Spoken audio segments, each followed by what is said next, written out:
What would you do if you had billions of dollars but couldn't connect with your own child? Imagine having access to the world's best doctors, the finest therapists, every resource money can buy, and still watching your daughter slip further away. Every single day.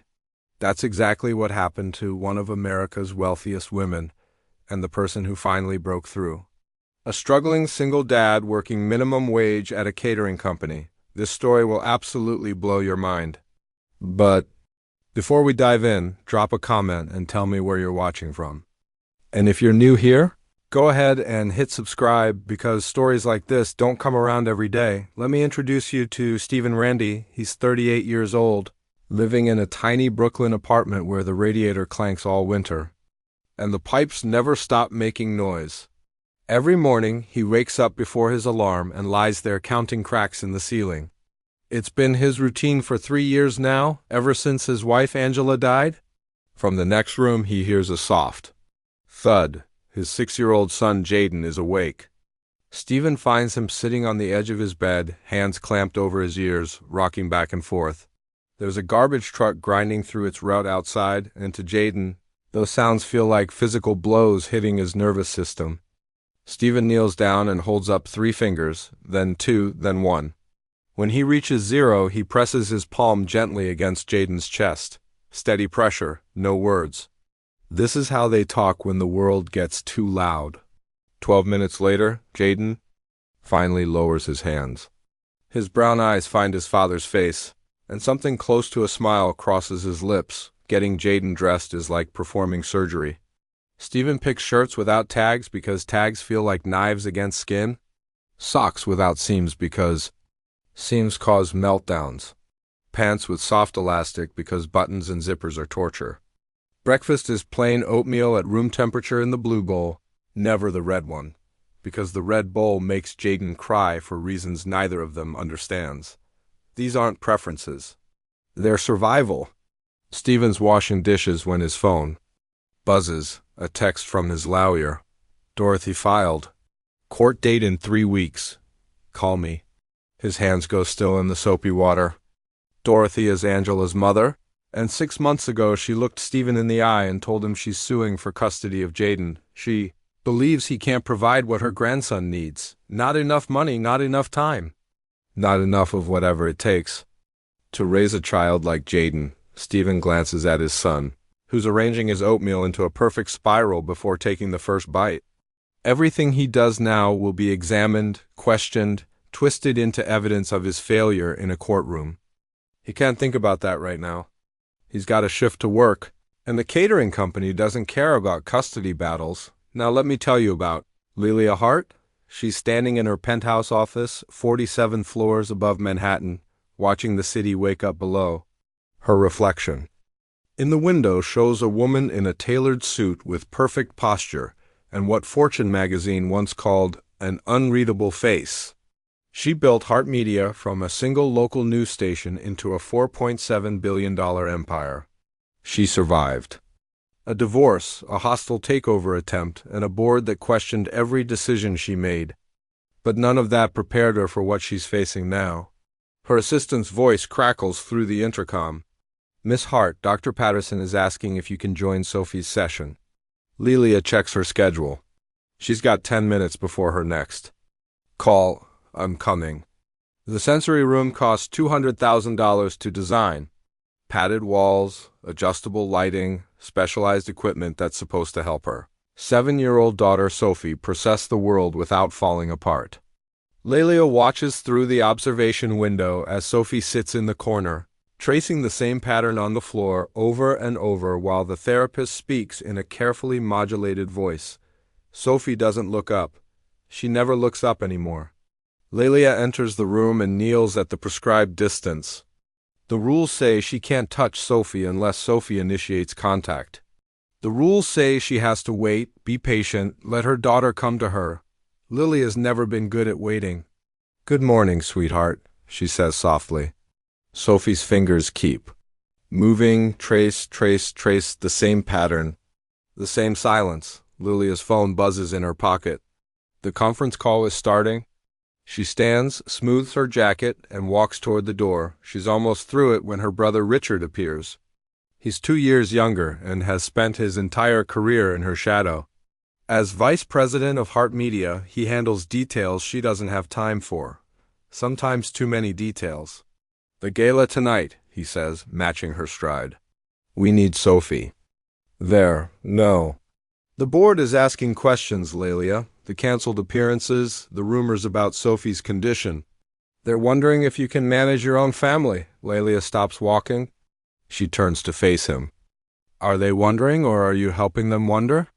Richard's smile doesn't waver. "I'm trying to protect you. One appearance, one photo of you and Sophie looking happy together.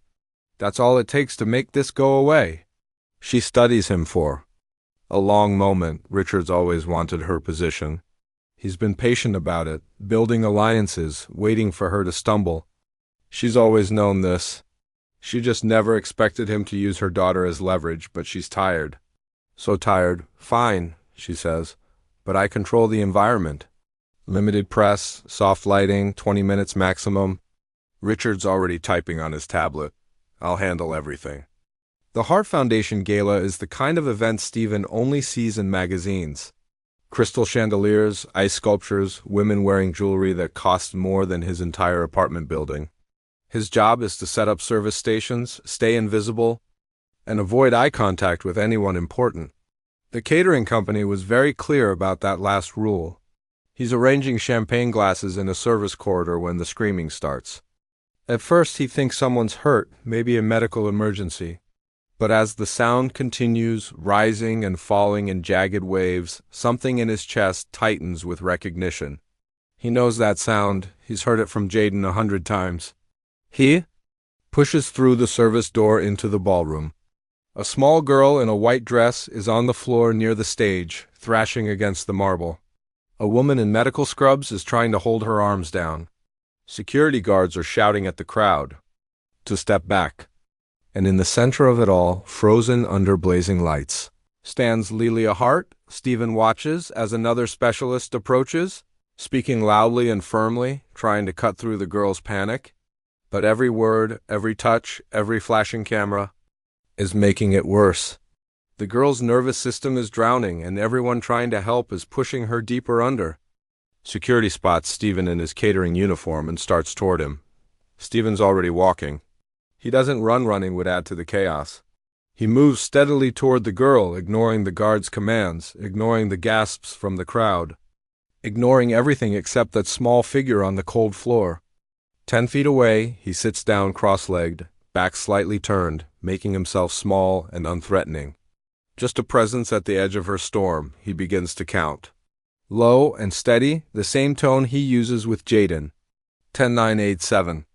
The screaming continues, but something shifts.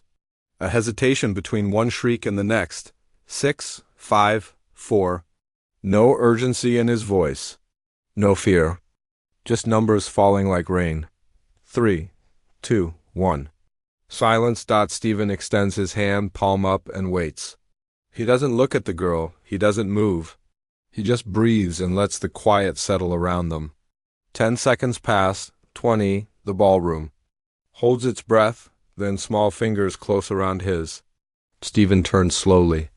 The girl is staring at him with red-rimmed eyes, her chest still heaving, but the panic has drained from her face. In its place is something that looks almost like wonder, like she's finally found someone who speaks her language. Footsteps approach. Behind him, security guards ready to drag him away from the billionaire's daughter. "Stop!" The voice is cold and commanding. Lelia Hart walks forward, her heels clicking against marble. She looks at Stephen, then at her daughter's hand wrapped around his, then at the calm that's settled over Sophie's face for the first time in months. "What's your name?" "Stephen Randy, ma'am." Lilia's gaze moves to her brother, watching from the edge of the crowd with an expression Stephen can't read. Then back to Stephen. "My office. Tomorrow morning.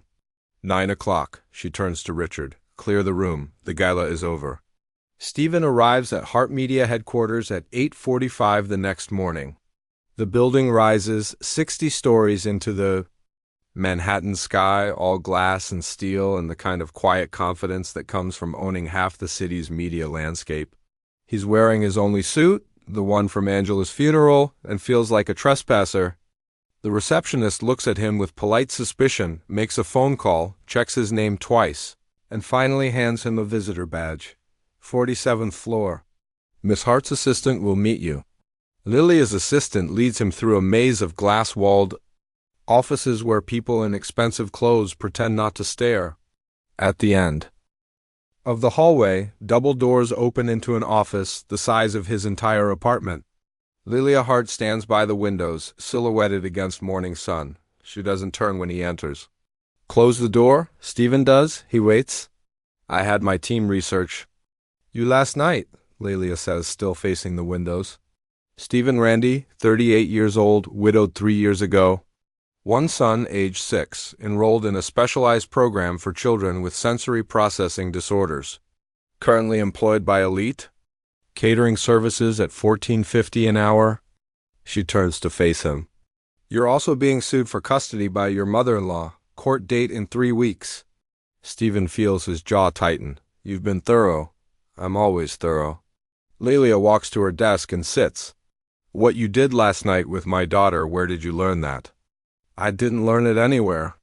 I just know what it's like to have a kid who feels too much. The specialists I've hired have degrees from Harvard, Johns Hopkins, Stanford. They've published papers. They've won awards. Lilia's voice is flat, controlled. None of them have ever been able to do what you did in 30 seconds. Stephen doesn't know what to say, so he says nothing. Lilia studies him for a long moment. Then she opens a folder on her desk. I'm prepared to offer you a position as Sophie's personal care assistant. The salary would be 10 times what you're currently making, full benefits, flexible hours. You'd have access to resources most people can't imagine. Stephen thinks about his empty bank account, about the lawyer fees piling up, about Dorothy's accusations that he can't provide for Jaden. This offer could solve everything. No, he says. Lilia's eyebrows rise a fraction of an inch. No? I can't take care of your daughter and mine at the same time. And if I spend all my time here, that's exactly what Dorothy will use against me in court. Stephen shakes his head. I'm sorry, I can't. For the first time since he entered the room, something shifts in Lilia's expression. Not warmth exactly, but recognition, like she's seeing him clearly for the first time. What if you didn't have to choose? She says. What if you brought your son here? Stephen frowns. What do you mean? Sophie has never connected with anyone the way she connected with you last night. I don't know why, and frankly, I don't care why. I just know that I need whatever it is you have. Lilia leans forward. Bring Jaden with you. Let him spend time with Sophie. I'll provide tutors, therapists, whatever he needs. And I'll give you access to my legal team for your custody case. It's more than generous. It's almost suspicious. Stephen learned a long time ago that people like Lilia Hart don't give anything away for free. Why would you do that? He asks. Lilia's mask slips just for a second. Underneath it, Stephen sees something that looks like exhaustion, like desperation. Because I've tried everything else, she says quietly, and nothing has worked. The first week is strange for everyone. Stephen brings Jaden to the Hart penthouse every morning, navigating a world of marble floors and priceless artwork that makes them both nervous. Sophie's team of specialists watches him with barely concealed skepticism. The nannies whisper when they think he can't hear. Richard Hart stops by twice, asking pointed questions about Stephen's qualifications that feel more like interrogations than conversations. But none of that matters when Stephen watches Jaden and Sophie together. The two children don't interact at first. They exist in parallel, occupying the same space without acknowledging each other. Jaden sits in one corner arranging blocks in precise patterns. Sophie sits in another corner tracing her endless shapes. They don't speak. They don't look at each other. And yet something's happening between them. Stephen can feel it, a kind of silent communication that doesn't require words. On the fourth day, Sophie stands up and walks across the room. She stops in front of Jaden and holds out her hand. In her palm is a small gray stone, smooth and round, the kind you might find at the bottom of a riverbed. Jaden looks at the stone. He looks at Sophie. Then very slowly, he reaches out and takes it. It's the first time Sophie has voluntarily given anything to anyone in over a year. Lelia watches through the observation window, arms crossed, face unreadable. Stephen stands beside her, saying nothing. She's never done that before, Lelia says finally. Not with the therapists. Not with the nannies, not with me. Stephen understands what she's not saying, the rejection. The years of trying to reach a daughter who seems to exist behind glass. It's not about you, he says. Jaden gets it because he feels the same thing she feels. The world is too loud for both of them, too bright, too much. He watches the children sitting together in comfortable silence. They don't have to explain themselves to each other. That's rare. Lily is quiet for a long moment. When she speaks again, her voice has lost some of its sharpness. How did you learn to help your son? Trial and error. Lots of error. Stephen remembers those first months after Angela died when Jaden's meltdowns were constant and he felt like he was drowning. I read books, watched videos, talked to other parents. But mostly I just paid attention.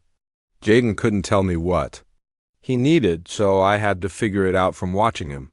I've hired people to watch Sophie, dozens of them. Watching isn't the same as seeing, Stephen turns to face her. Your specialists are looking for symptoms to diagnose and behaviors to correct. I'm looking for a person who's trying to tell me something, Lilia's jaw tightens. For a moment, Stephen expects her to argue. Instead, she asks, what is Sophie trying to tell me? I don't know yet, but I think if you stopped trying to fix her and started trying to understand her, you might find out. The changes come slowly at first. Stephen convinces Lilia to reduce Sophie's therapy sessions from 6 hours a day to 3. He suggests removing half the equipment from the sensory room, creating more open space. He asks the staff to speak more quietly, move more slowly, dim the lights throughout the penthouse. Lilia resists every change. She has spreadsheets and studies and expert opinions that contradict everything Stephen suggests. But she also has a daughter who's starting to make eye contact again, who's sleeping through the night for the first time in months, who's begun to hum softly to herself while she plays. 2 weeks into the arrangement, Sophie speaks her first word in almost a year. Stephen's sitting with both children in the sensory room, building a tower of blocks that Jaden keeps redesigning according to some internal blueprint only he understands. Sophie's watching them, closer than usual, her body angled toward Jaden, in a way that suggests interest rather than avoidance. Jaden places a blue block on top. The structure wobbles. Sophie reaches out and steadies it with one finger. Jaden, she says. The word is soft, almost a whisper, but Stephen hears it. And when he looks up, Sophie is smiling. He finds Lilia in her home office, staring at quarterly reports she's not actually reading. Sophie said a word. Lilia's head snaps up. What? Jaden, she said his name. For a moment, Lilia's carefully constructed mask crumbles completely. Her eyes fill with tears. She blinks away before they can fall. She stands. So quickly her chair rolls back and hits the wall. I want to see her. They walk to the sensory room together. Through the observation window, they can see Sophie and Jaden still building their tower. Still existing in that shared space where neither of them has to be anything other than exactly who they are. She's in there, Stephen says quietly. She always has been. She just needed someone to wait for her. Lelia presses her palm against the glass. I don't know how to wait. I've spent my whole life making things happen, forcing outcomes, controlling variables. She shakes her head.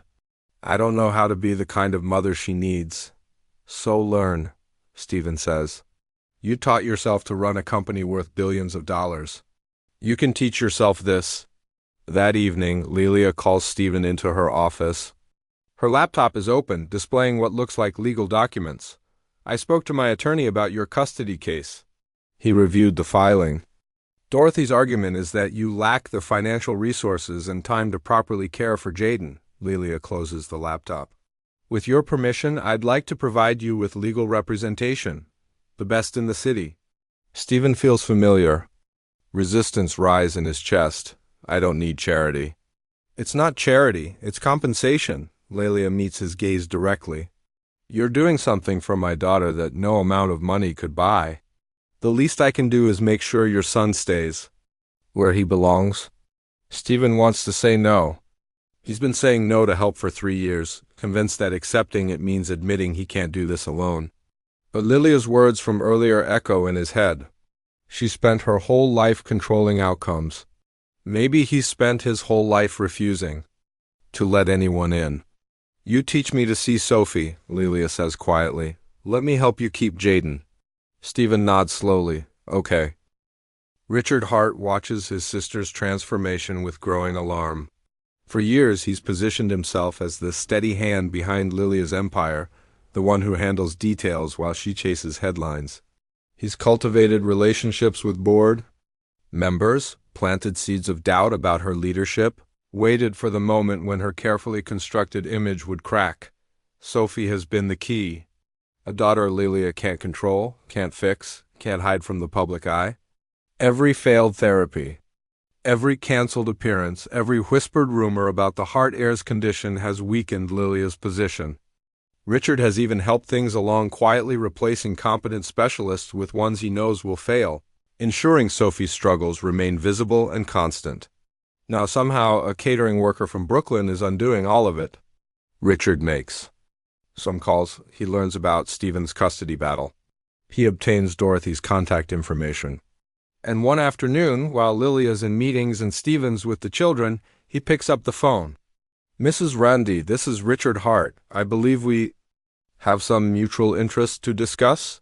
3 weeks after Stephen begins working with Sophie, Richard announces that Hart Media will be hosting a special segment on childhood developmental disorders.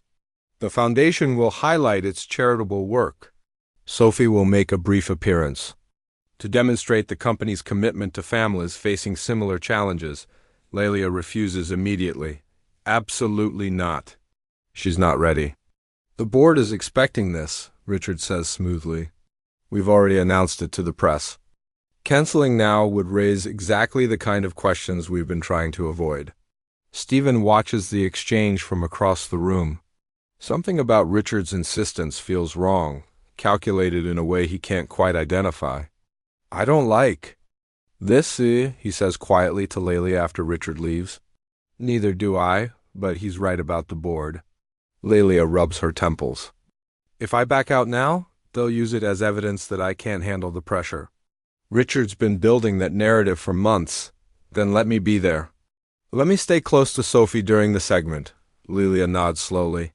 I'll make sure you have access. The day of the broadcast, everything feels wrong. The segment was supposed to be filmed in Hart Media's main studio, a controlled environment with soft lighting and limited personnel. But when Stephen arrives with Sophie that morning, he finds the location has been changed. They're now filming in a smaller studio on a different floor, one with harsh overhead lights and a crowd of technicians preparing equipment.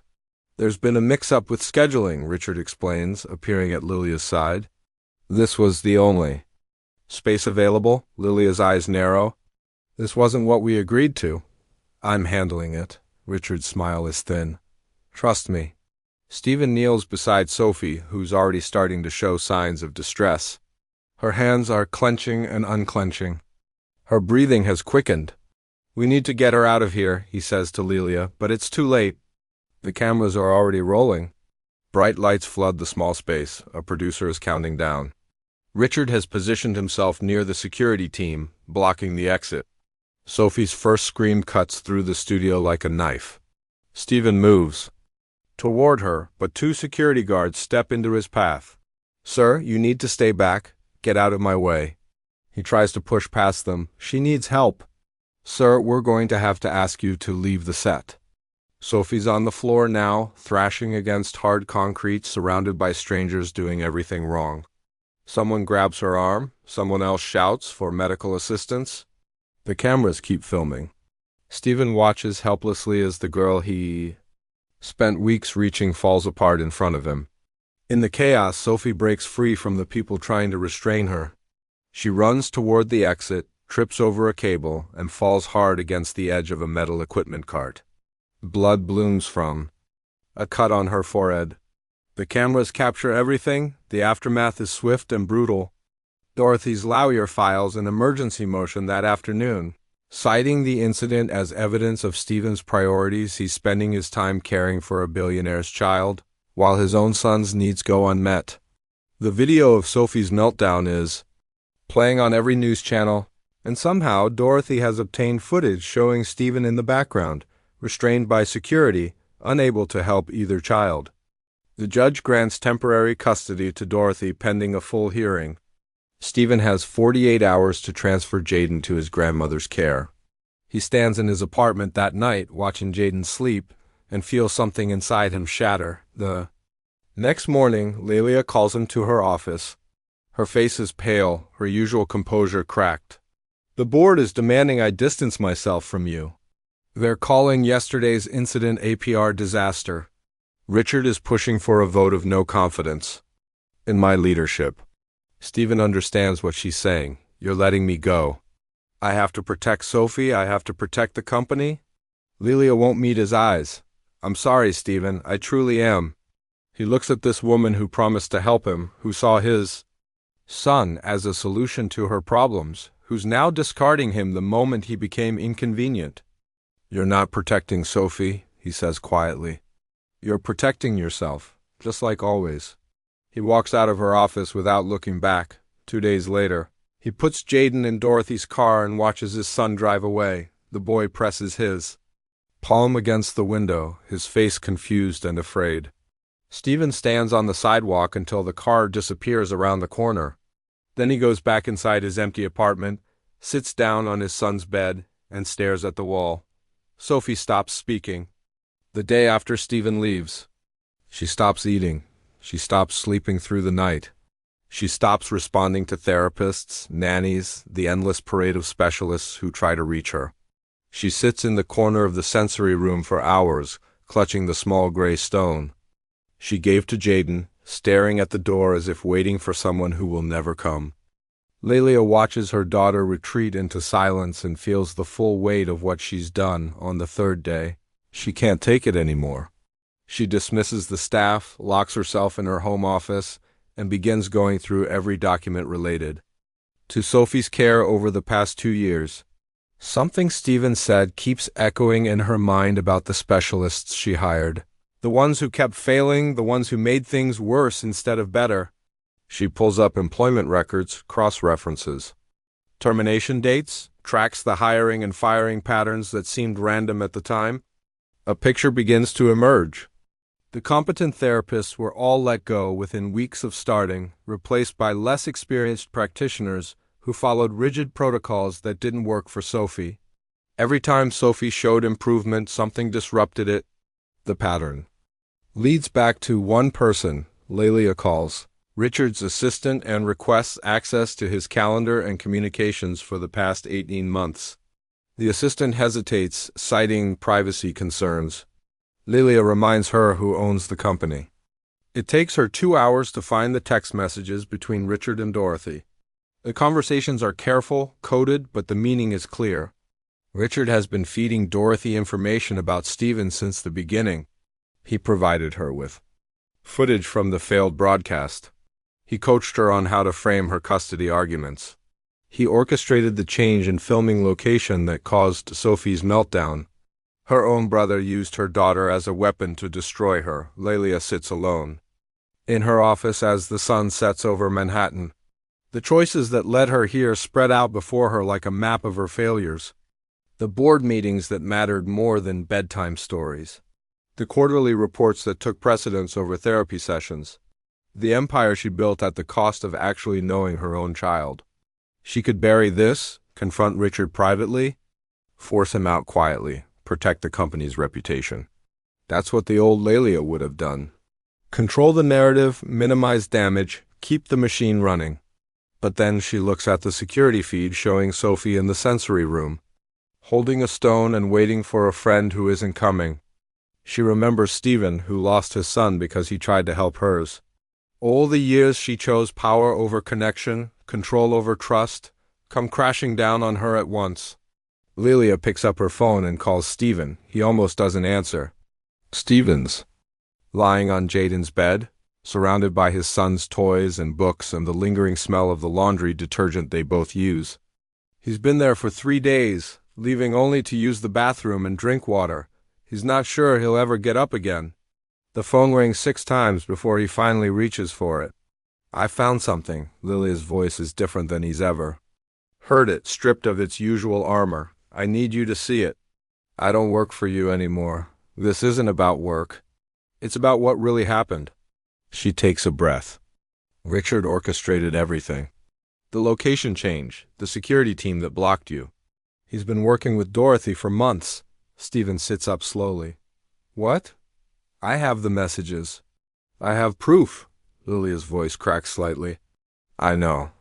You have no reason to trust me. I know I failed you when it mattered most, but I need your help to make this right. Steven closes his eyes. Part of him wants to hang up, to let Lilia Hart clean up her own mess the way she always does. But another part of him remembers Jaden in Dorothy's house, confused and scared and separated from the routines that keep him stable. He remembers Sophie alone and silent, clutching a stone. What do you want me to do? He asks. The emergency board meeting is scheduled for the following morning. Lilia spends the night preparing her case. She has printouts of Richard's communications with Dorothy, timeline documentation showing how he systematically undermined Sophie's care, records of specialists he secretly dismissed before they could make progress. She has enough evidence to end his career and potentially pursue criminal charges. Richard arrives at the meeting looking confident, ready to push through his vote of no confidence. He's positioned himself as the steady alternative to his unstable sister, the one who can lead Hart Media without the distraction of personal problems. He doesn't notice the folder Lilia is holding until she slides it across the conference table. Before we proceed with any votes, Lilia says, addressing the room, I'd like to share some information about my brother's activities over the past 18 months. Richard's smile falters as board members begin passing the documents around. His face goes pale as they reach the text messages with Dorothy. By the time someone reads aloud his instructions for changing the broadcast location, he's gripping the arms of his chair like a man watching his future collapse. This is fabricated, he says, but his voice has lost its smoothness. She's trying to deflect from her own failures. The communications came from your company phone, Lilia replies calmly. The metadata is verifiable. The timestamps match the incidents in question. She looks at her brother with something that might be pity. You used my daughter to try to take what you couldn't earn. You manipulated a custody case to destroy an innocent man, and you did it all because you couldn't stand being second. The board votes unanimously to remove Richard from his position and launch an internal investigation. Security escorts him from the building 20 minutes later. He doesn't look at Lilia as he passes her. The custody hearing takes place on a gray Tuesday morning. Steven sits at the plaintiff's table with Sarah Mitchell, the attorney Lilia provided. She's won more family court cases than anyone in the state. Across the aisle, Dorothy sits with her own lawyer, looking smaller and older than Steven remembers. Sarah presents the evidence methodically: Richard's manipulation, the coordinated effort to undermine Steven's relationship with both children, the text messages showing how Dorothy was fed misleading information about Steven's priorities and capabilities. When it's over, the judge looks at Dorothy with something like sympathy. Mrs. Randy, I understand you believed you were acting in your grandson's best interests. But the evidence shows you were manipulated by a third party with his own agenda. She turns to Steven. Mr. Randy, I'm granting you full custody of Jaden effective immediately. Steven barely hears the rest of the ruling. All he can think about is Jaden. He's going to see his son again. Dorothy approaches him in the hallway after the hearing. Her eyes are red-rimmed, her hands shaking slightly. I thought I was protecting him, she says quietly. After Angela died, I watched you struggling. I thought he needed more than you could give. Steven wants to be angry. He has every right to be angry. But looking at this woman who lost her daughter and then watched her grandson slip away, he finds he doesn't have the energy for rage. He needs his grandmother too, Stephen says finally. That doesn't have to change. Dorothy's face crumples. She nods once, unable to speak, and walks away. Stephen picks up Jaden that afternoon. His son is sitting on Dorothy's porch when he arrives, a small suitcase beside him. When Jaden sees his father's car pull up, he stands slowly, his face uncertain, as if he's not sure this is really happening. Stephen kneels on the grass and opens his arms. Jaden walks into them and holds on tight. "I'm sorry," Stephen whispers into his son's hair. "I'm so sorry I let you go." Jaden doesn't say anything. He just presses his face against his father's chest and breathes. A week later, Lelia comes to Brooklyn. She texted Stephen the day before, asking if she could see him.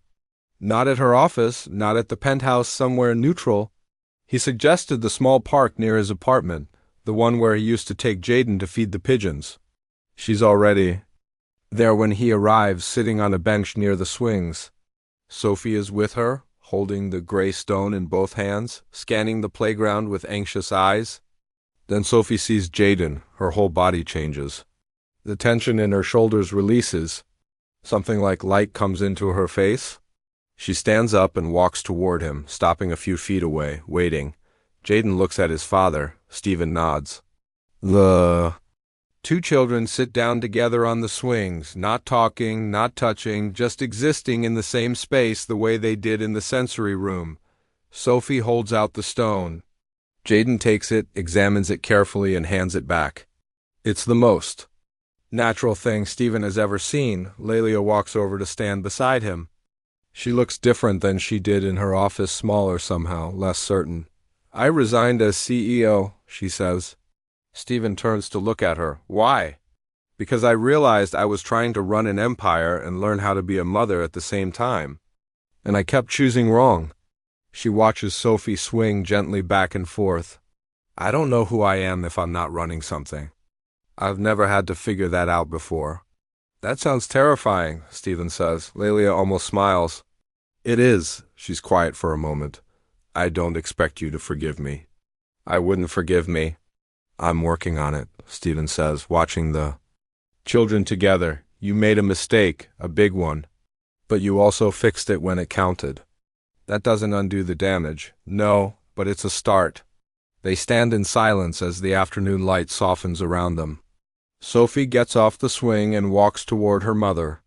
She doesn't speak, she just reaches out her hand. Lelia looks down at her daughter's outstretched fingers. For a moment she doesn't move. Then slowly she takes Sophie's hand and lets herself be led toward the swings. Stephen watches them go. Lelia sits down on a swing and Sophie stands behind her, gently pushing. It's clumsy and awkward and nothing like the polished image Lelia Hart has spent her life projecting. It's also the most human Stephen has ever seen her look. Jaden tugs at his father's sleeve. "Dad, I'm hungry." Stephen smiles and lifts his son onto his shoulders. "Ice cream?" Jaden considers this seriously. Yes. They walk toward the park exit, leaving Lelia and Sophie on the swings behind them. At the edge of the playground, Stephen turns back for one last look. Sophie is laughing. It's soft and uncertain, like she's forgotten how and is just remembering. Lelia is laughing too, tears streaming down her face. Two families, two different worlds, both broken in their own ways, both learning to heal. Not a fairy tale ending. Not everything fixed and perfect and tied up with a bow. Just two parents. And two children who found something real in the most unexpected places. Look, here's what I want you to take away from this story. Sometimes the person who can help you isn't the one with the most credentials or the biggest bank account.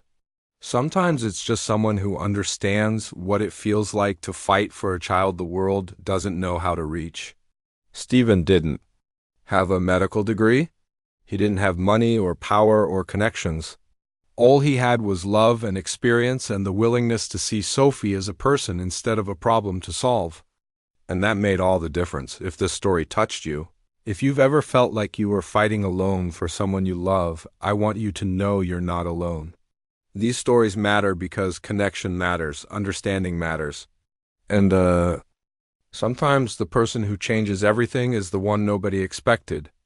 If you want more stories like this, stories about ordinary people doing extraordinary things, about the quiet courage it takes to show up for the ones we love, make sure you subscribe to this channel and turn on notifications. Every week, we share stories that remind us we're not as alone as we sometimes feel. Thanks for being here. Thanks for listening. And remember, the most powerful thing you can offer anyone is simply to see them for who they really are. I'll see you in the next one.